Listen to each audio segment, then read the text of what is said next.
क्योंकि पाकिस्तान में अब सेना के खिलाफ भी भारी गुस्सा है और इमरान खान की रिहाई की मांग तेज हो गई है। इमरान समर्थकों का सरकार और सेना के खिलाफ मोर्चा।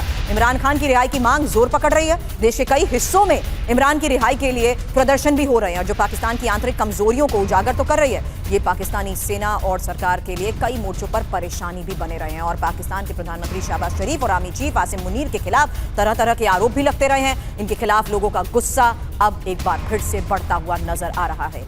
अब शहबाज की जगह इमरान को मिलेगी गद्दी, ये एक बड़ा सवाल आज के हालात के बीच में। और शहबाज पर फिलहाल क्या आरोप है, क्योंकि सेना पर इनका कोई कंट्रोल नहीं है और सत्ता पर पकड़ भी नहीं है।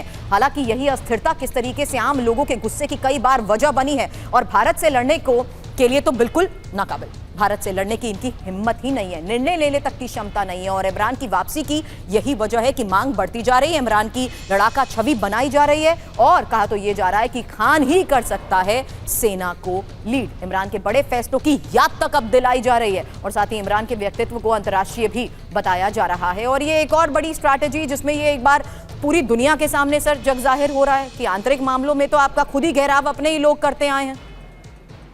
मेस्टन सर, और देखिए ऐसा है कि पाकिस्तान में जो इमरान खान की पॉपुलैरिटी है, कोई शक नहीं है, वो बहुत हाई है। और आज ये जो गवर्नमेंट है, ये सबको पता है, आसिफ मुनीर की इसमें पूरी इसमें मतलब सहमति थी। आज की तारीख में जो लोगों के अंदर आक्रोश है वो किसके खिलाफ है? वो आसिफ मुनीर और उनकी सेना के खिलाफ है, जो टॉप जनरल्स हैं। तो वो आक्रोश अभी सड़कों पे दिख रहा है धीरे धीरे। पहला आक्रोश तो ये है कि लोग अभी वापस इमरान खान को चाहते हैं। तो ये एक पाकिस्तान सोसाइटी है, वो पोलराइजेशन की ओर जा रही है। दूसरा, जो सिंध में प्रॉब्लम चल रही है, पीओके में चल रही है, गिलगित बल्तिस्तान में चल रही है, बलूचिस्तान में चल रही है, खैबर पख्तूनवा में, अगर जिस दिन भारत की सरकार ने वो हमला शुरू कर दिया, भारतीय सेना ने, तो आप देखिएगा ये एक यहाँ से अलग मोमेंटम मिलेगा। सारी चीज चेंज हो जाएगी। और पाकिस्तान के अभी इस लिहाज से बहुत बुरे हाल है।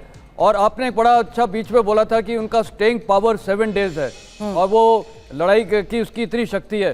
पाकिस्तान तो भारत के साथ पिछले 40 साल से लड़ाई कर रहा है, वो है टेररिज्म की लड़ाई।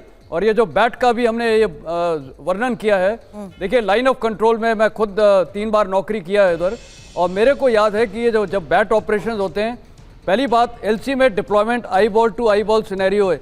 कुछ पोस्ट मुश्किल से 50 मीटर दूर होती हैं। तो जब हमारे जवान एक पोस्ट से दूसरी पोस्ट में हरकत करते हैं तो कभी कभी ये इनकी बैट टीम्स घुसपैठ करके और एक दो जवान को पकड़ सकती हैं या कुछ कर सकती है। इसी प्रकार हम भी करते हैं, हमने भी किए हुए ये।